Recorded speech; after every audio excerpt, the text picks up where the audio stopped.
तो मैं वो फार्मूला बता दूं। हमने कहा बाबा जी बता दीजिए।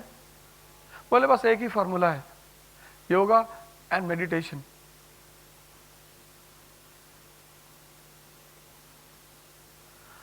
उसके बाद उन्होंने उस दोनों चीज को कभी छोड़ा ही नहीं लाइफ में। Life is a everyday struggle.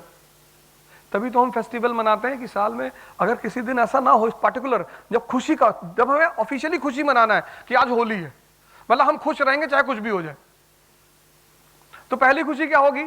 School बंद है।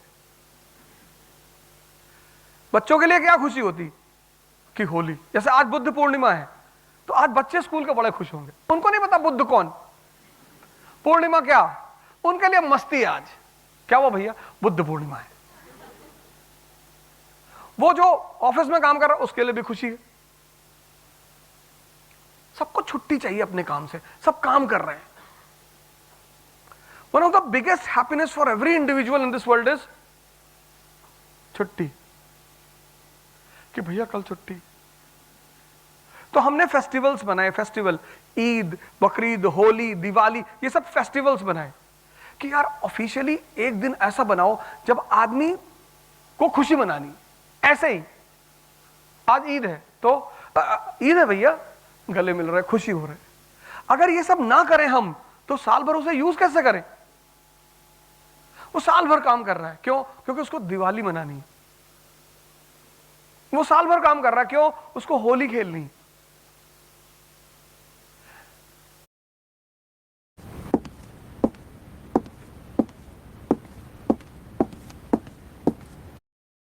इस लाइफ का सबसे अच्छा, इसीलिए लोग बचपन को बहुत याद करते हैं, चाइल्डहुड, नर्सरी, केजी वगैरह वगैरह। वहां लड़कों से पूछो क्या चाहिए तुम्हें लाइफ में, चॉकलेट की फैक्ट्री।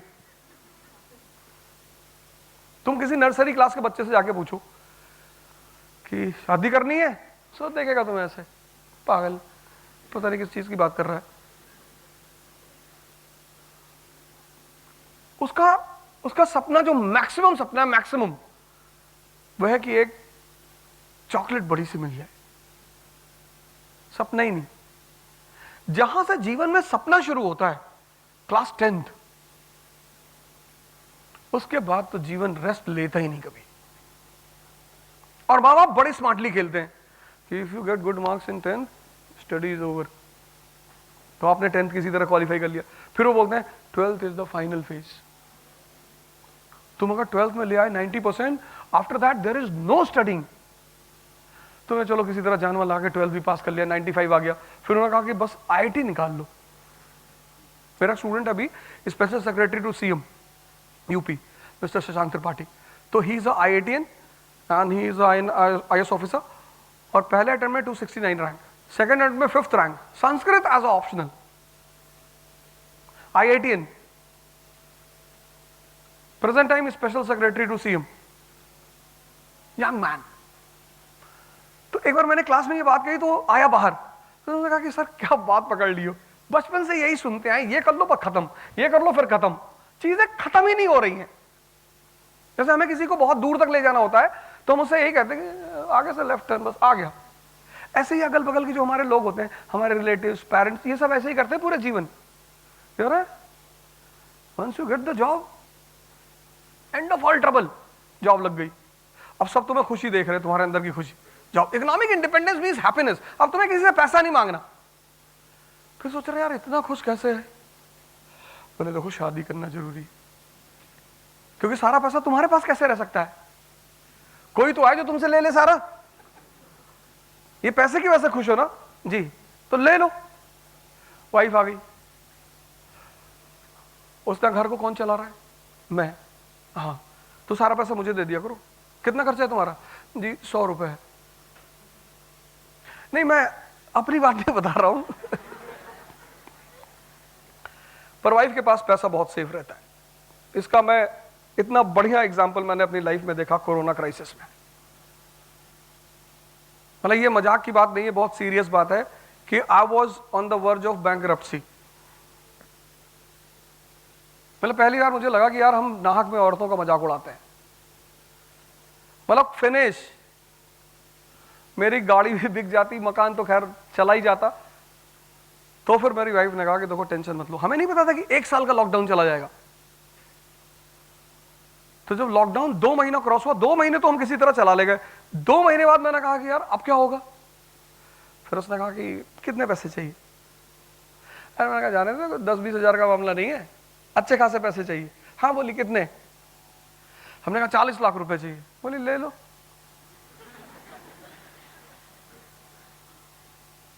वो एक प्रैक्टिकल एक्सपीरियंस है कि तब से मैंने डिसाइड कर लिया कि कहीं पहले तो छोटे मोटे पैसे बचा लेता था।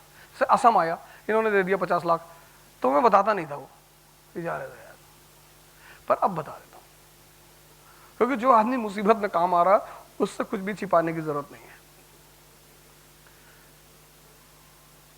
तो हमें लगता है कि हम ज्यादा ही कुछ औरतों का मजाक बनाते हैं, वो नहीं करना चाहिए। वो कोरोना का एक मेरा बड़ा बेहतरीन एक्सपीरियंस है। डायरेक्शन, तुम शुरुआत जब भी करो आईएएस की, किसी भी तैयारी की, आईआईटी की, पीएमटी, किसी की भी, कुछ भी करने जा रहे हो, स्विमिंग सीखने जा रहे हो, एक कायदे के आदमी को पकड़ो डायरेक्शन के लिए। चलो ठीक है, पकड़ लिए एक आदमी को। थर्ड स्टेज में क्या करेंगे? थर्ड स्टेज में प्रिपरेशन। तुम्हारी थर्ड स्टेज से प्रिपरेशन शुरू होती है, और प्रिपरेशन का पहला पार्ट है कि अगर तुम्हें लड़ाई के, सिर्फ लड़ना जानना बड़ी बात नहीं है। Rana Sanga is a very good warrior. Battle of Khanwa 1527। History is not simply a subject, it's a guru also. Rana Sanga, ultimate warrior है. He is wounded. His hand is off, one feet is off, he is bleeding in the battlefield, then also he is fighting. पर लड़ना बहादुरी नहीं है, जीतना बहादुरी है। Civil सेवा की जो सबसे बड़ी बात है इस एग्जामिनेशन की, वो एक चक्रव्यूह है। तो अगर आप अपना बिजनेस ग्रो करना चाहते हैं तो बहुत जरूरी है कि आपके बिजनेस के आस, मैं इस वर्ड को यूज कर रहा हूं चक्रव्यूह, क्योंकि चक्रव्यूह का मतलब यह होता है कि तुम्हें पता ही नहीं कि पहला एंटर कहां से करना है। यह होती चक्रव्यूह की खास बात, कि चक्रव्यूह में आदमी को एंटर नहीं पता होता और एग्जिट नहीं पता होता, कि अंदर कहां से जाना और निकलना कहां से। अभिमन्यु को अंदर जाने का रास्ता पता था, निकलने का नहीं पता था। और दोनों इंपॉर्टेंट है इस प्रिपरेशन में। Civil service preparation is a chakravyuh, क्योंकि पहला जो दरवाजा तुम्हें ऑफिशियली दिखाई पड़ता है वो है प्रीलिम्स। वो पहला दरवाजा नहीं है, वहां से नहीं शुरू करनी। इसकी तैयारी शुरू होती है मेंस से। किसी ने मेंस की कोचिंग कर रखी? सिविल सर्विस की कोचिंग, प्रीलिम्स कम मेंस की। इसकी तैयारी शुरू होती है मेंस से। मेंस, प्रीलिम्स सबसे बड़ा important aspect of civil service. The preparation starts from mains. Prelims is not a preparation in civil service. इसकी कोई प्रिपरेशन ही नहीं होती, होती नहीं। तुम कहोगे यार कैसी बातें कर रहे हो यार, नहीं होती। Prelims is a practice. जिसने भी मेंस तैयार कर लिया, मेंस, मेंस मतलब concept come fact.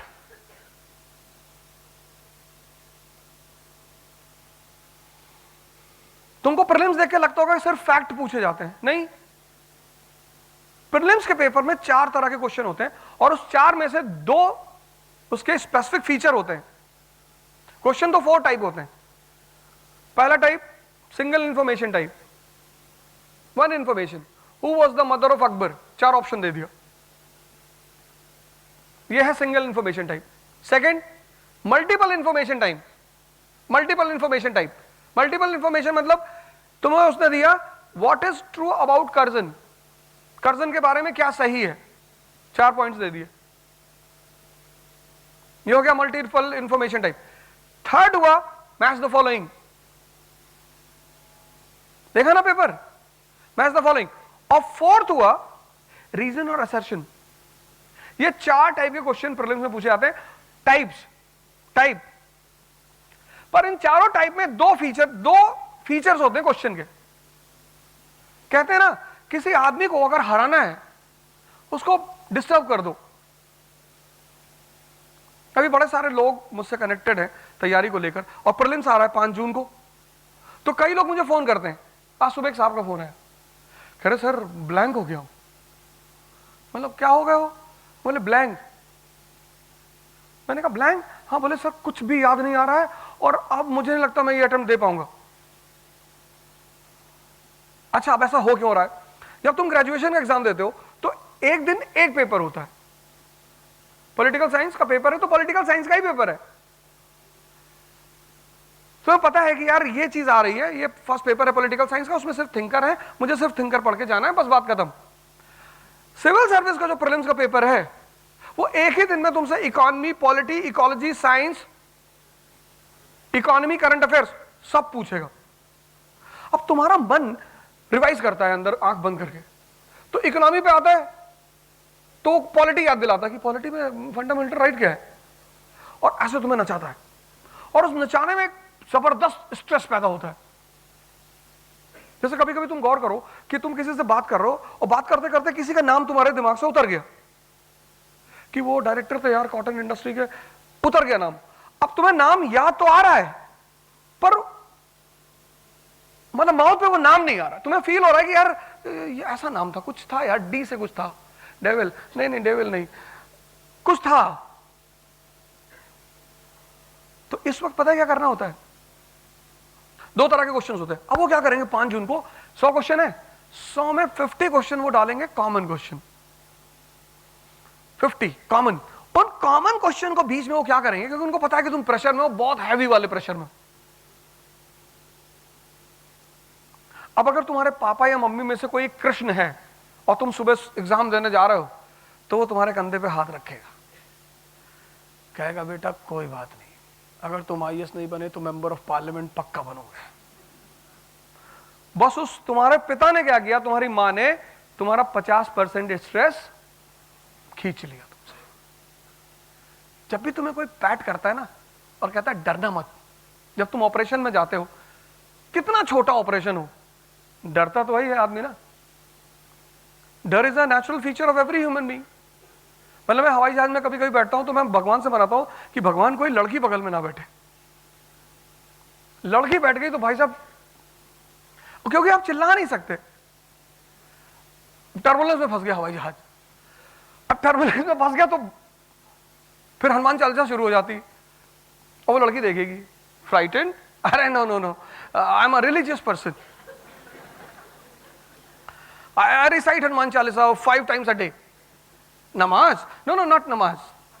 It's a habit. Oh. Coward.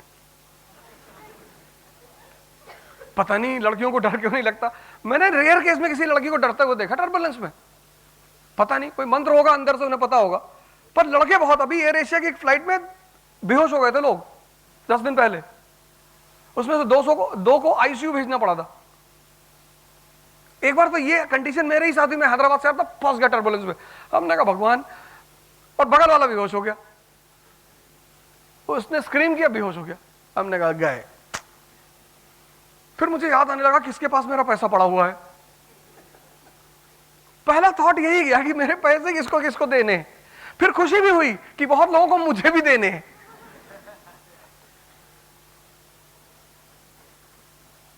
डर सबको लगता है, जो डर को हैंडल कर ले वो टैलेंट है।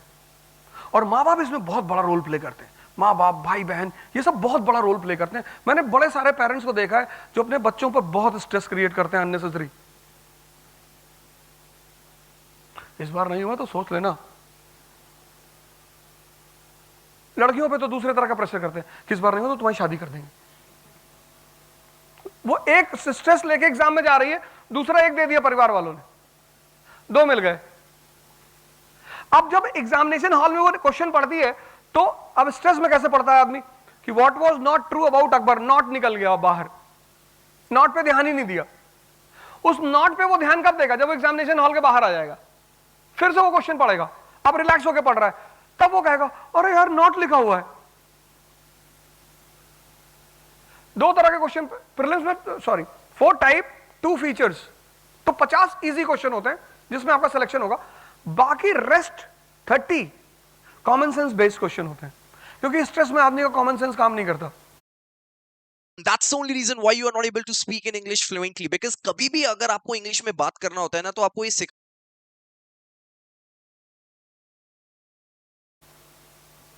It's a psychological phenomena. It's a psychological phenomena. और 20 क्वेश्चंस ऐसे होते हैं, 25, जो बनाए जाते हैं तुम्हारे स्ट्रेस को बढ़ाने के लिए. Gandhi ji used to wear the dhoti made up of so and so mill. अब ये तुमने कहीं पढ़ा नहीं कि किस मिल की धोती पहनते थे यार. अब उसमें जो बहुत क्रांतिकारी टाइप का लगा है, उसमें एक ऑप्शन है नन ऑफ द अबव. 3 मिल के नाम दिए, नीचे लिखा नन ऑफ द अबव. अब वो जो क्रांतिकारी लड़का मस्त, उसने कहा नन ऑफ द अबव, क्योंकि उसको पता है कि कौन याद रखेगा कि गांधी जी कौन से, किस फैक्ट को याद रखना है. Facts of relevancy. इसलिए तो 4 ऑप्शन देते हैं वो. अब अकबर की मां का नाम तो बहुत इंपॉर्टेंट है, वो ग्रेट आदमी है ना, उसकी मां बहुत इंपॉर्टेंट है. पर जहांगीर शाह, जिसका खुद का नाम इंपॉर्टेंट नहीं है,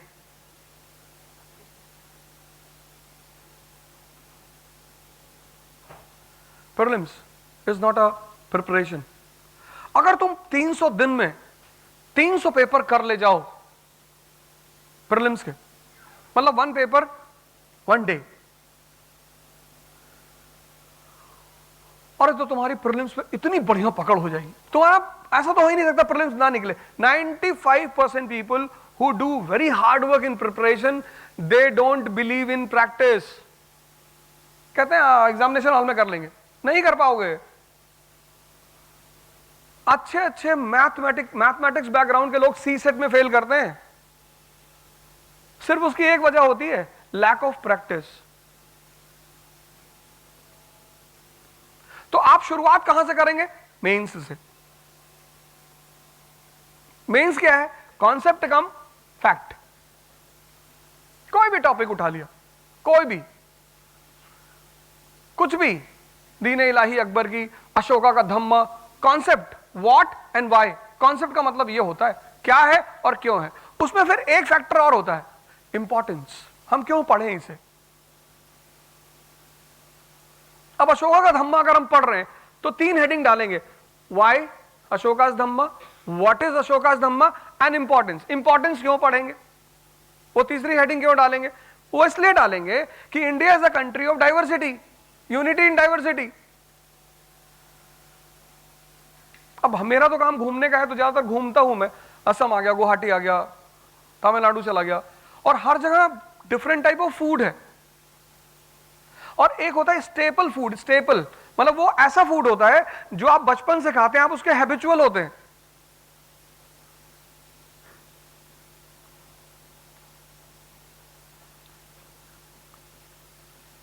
तो वो फूड अगर आपको 1 हफ्ते तक नहीं मिलेगा तो क्रेविंग पैदा हो जाएगी, आपको फूड अच्छा ही नहीं लगेगा.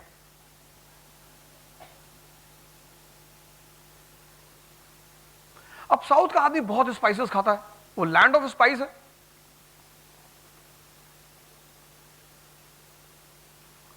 वो तो स्पाइस का लैंड ही है. इंडिया डाइवर्सिटी का लैंड है, डाइवर्सिटी. ये सबसे बड़ी ब्यूटी है इंडिया की. एक असम का हिंदू और गुजराती हिंदू, दोनों में डिफरेंस होगा फूड हैबिट में और ड्रेस में, because food and dress depends upon geography. एक कश्मीर का मुसलमान और तमिलनाडु के मुसलमान के ड्रेस में और फूड में डिफरेंस होगा, because dress and food depends upon geography. तो आज जैसे हिंदू, मुसलमान और ईसाइयों के बीच टेंशन है, ऐसे एंशिएंट इंडिया में ब्राह्मण्स, बुद्धिस्ट और क्रिश्चियन के बीच टेंशन थी. And tension in a family and tension in a nation is dangerous for growth and development of the family and the nation. तो फिर अशोक क्या लेकर आया? पॉलिसी ऑफ धम्मा. तो अगर वो धम्मा उस वक्त यहां यूज कर सकता है, तो हम भी डाइवर्सिटी ही तो हैंडल करनी है. तो when you compare your past with your present, you have a possibility of a good future. ऐसे पढ़ना है कॉन्सेप्ट, what, why, importance. किसी भी हेडिंग की शुरुआत करो, डिक्लाइन ऑफ मुगल्स, पहली हेडिंग why. मॉडर्न इंडिया पढ़े ना एनसीईआरटी विपिन चंद्रा, 4 रीजन बता सकते हो? ट्राई कर लो, कोई बात नहीं, ऐसी कोई बात नहीं है, सोच लो।